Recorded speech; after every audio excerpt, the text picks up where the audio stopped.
Hello, my friends. Today we'll start with a very interesting situation in the Pokrovsk direction.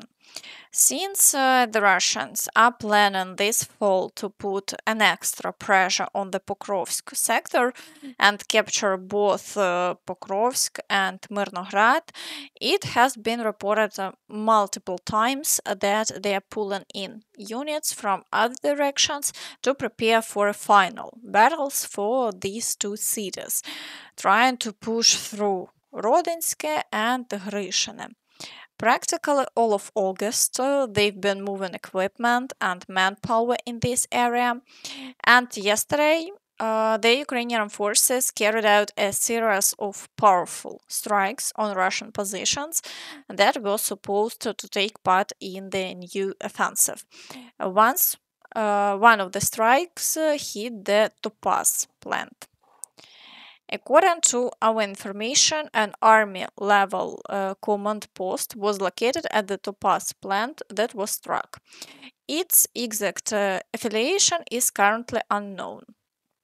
Videos of strong explosions appeared online.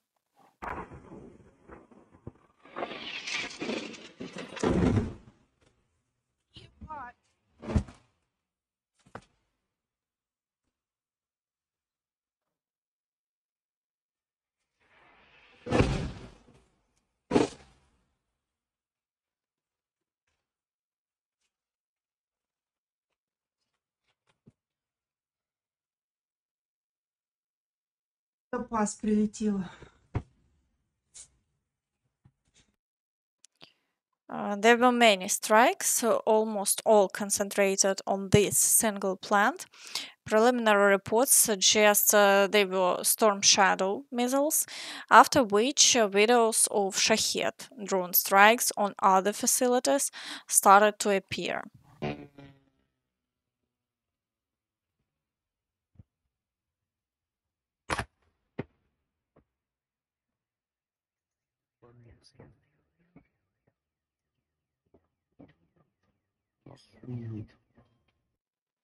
In short, the Russians were hit very hard, and Ukrainian soldiers say that if such strikes were carried out regularly, the situation at the front would be much easier. Meanwhile, in the Pokrovsk direction, the activity remains extremely high, about 50 assaults in a single day. The Russians continue storming Rodinsk and Novoekonomichne while fighting is ongoing near Myrnohrad, the village of Promy, and they are storming Lysivka, the outskirts of Myrnohrad. And they're also trying to break through in the areas of Udachne, Kotlene, and Zvirove. At the same time, soldiers on the ground report that the Russians are once again actively entering Pokrovsk and trying to expand their controlled territory. The situation in the city itself is catastrophic. In the Dobropillia area, the Russians are storming Vilna and Shahed.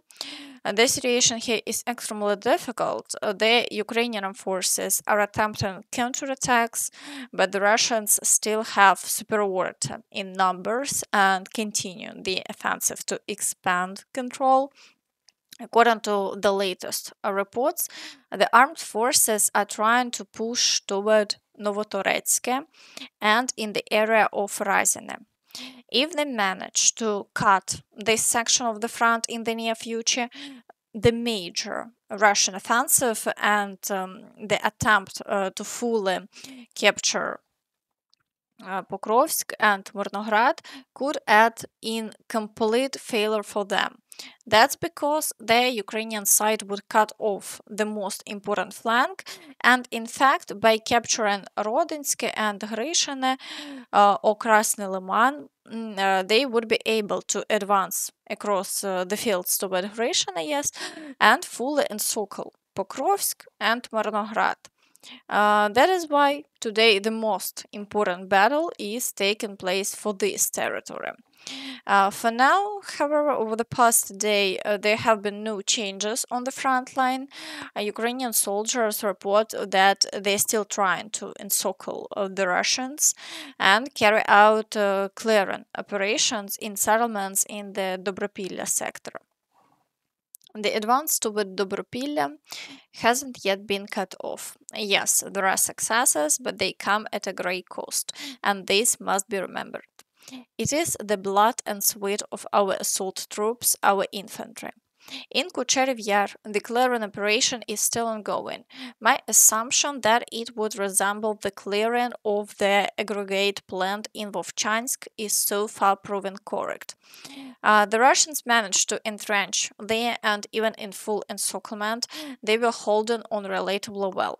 Of course, sooner or later, without new resources, since their logistics are cut, they will be destroyed. As for long term prospects, I don't want to make predictions because everything here is hanging by a thread. Let's not get ahead of ourselves, but instead celebrate every success of our army and provide them with comprehensive support. Now, let's move on to the Novopavlivka direction. Here, the Russians are pushing closer to the city, storming Dachne, Filia, Ivanivka, Zeleny Gai, and Alexandrograd. The activity remains very high, and little by little, they are managing to move forward. In the direction of the settlement of Pokrovsk, which the Russians are already have a Shalin. There have been new changes on the front line, again not in our favor. The Russians captured two more villages, Vorone and Horoshe, and even part of Sosnivka has fallen under their control. Thus, the front here continues to give away, and the Russians are pressing on with offensive actions. In the Gulay Pole direction, the Russians are storming Olhivske, but so far over the past day there have been no changes, and all attacks are being successfully repelled. In the Zaporizhia direction, activity has slightly increased.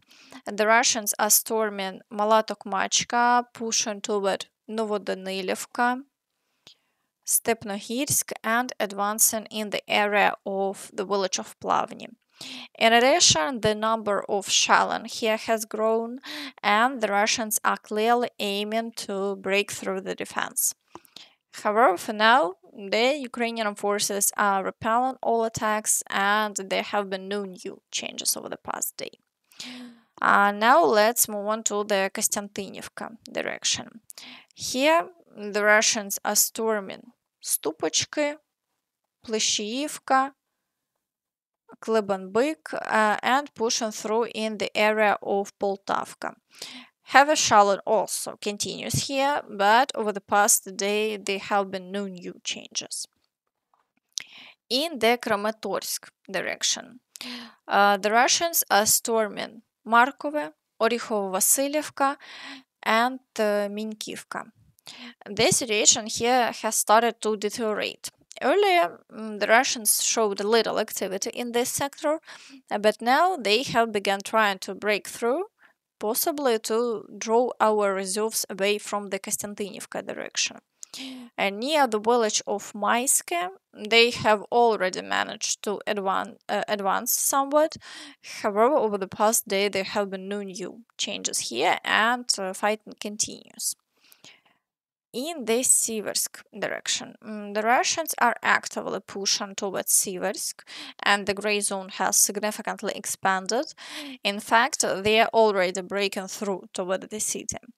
They're also storming Yampil, Serebryanka, and pushing past Grigorivka. Over the past day, there have been no confirmed changes along the front line, but the situation is very difficult. In the Lyman direction, the front is gradually moving not in our favor. The Russians are already storming Drobusheve, pushing into the settlement from several sides. And they are also storming Shandrigolove, Serednye, Karpivka, and breaking through toward Olhivka. Around 20 assaults have been carried out here in just one day, and the activity is not decreasing. At the same time, the Ukrainian forces commented on the liberation of Dvorichna. Lyman direction. The situation remains difficult. According to official reports, the settlement of Dvorichna is already under our control, but based on field data, things are not so clear. Full clearing may not yet have taken place, certain positions remain contested, and the Russians are still trying to hold on to the settlements. In the Borova direction, the Russians haven't carried out any new assaults so far, and the front line has remained unchanged over the past day. In the Kupiansk direction, the Russians are pushing into the outskirts of the city and trying to gain a foothold here, but the Ukrainian forces are destroying them. They're also pushing near Pishchane and Kolesnikivka, but so far there have been no changes over the past day.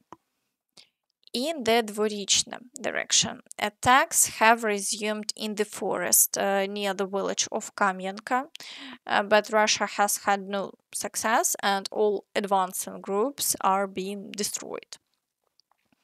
In the Velykyi Burluk direction, the Russians are assaulting Ambarne, but they have no success and the situation hasn't changed over the past day.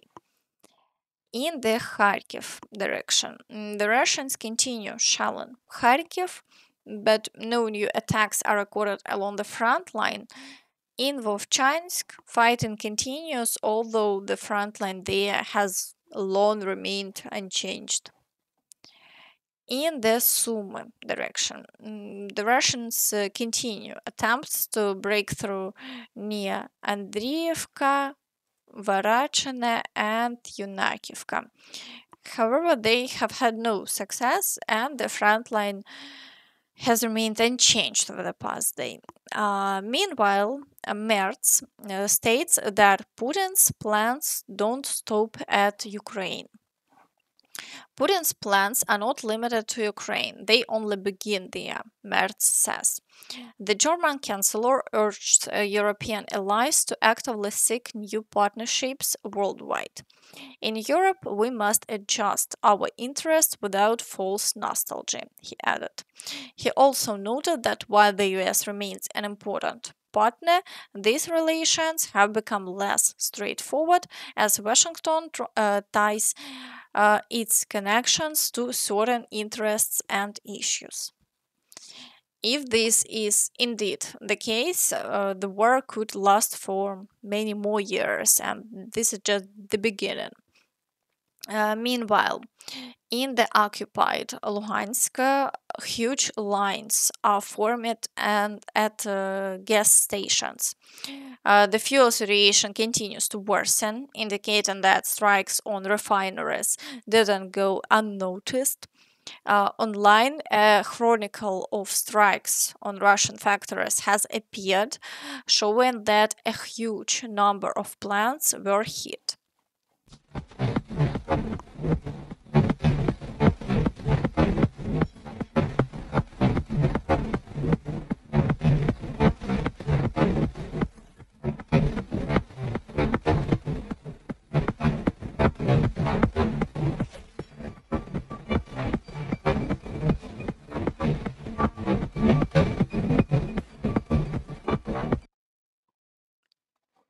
In recent weeks, Ukrainian drones have carried out dozens of effective strikes on major oil refineries and energy infrastructure in the Russian realm.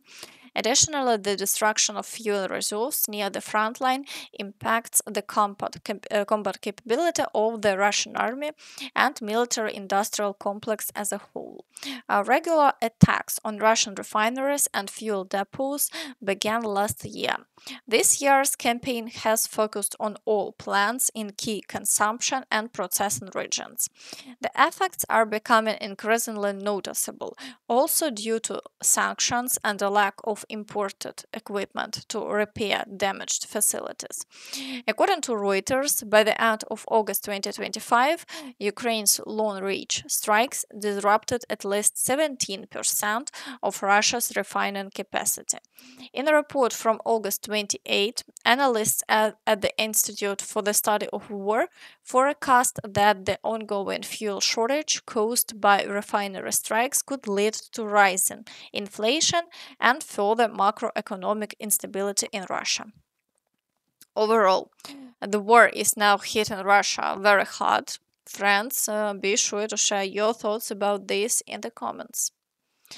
And that's all from me. So please don't forget to like this video, subscribe to the channel, and hit the notification bell to stay updated on all the latest news. Thank you for watching and see you next time. Bye bye.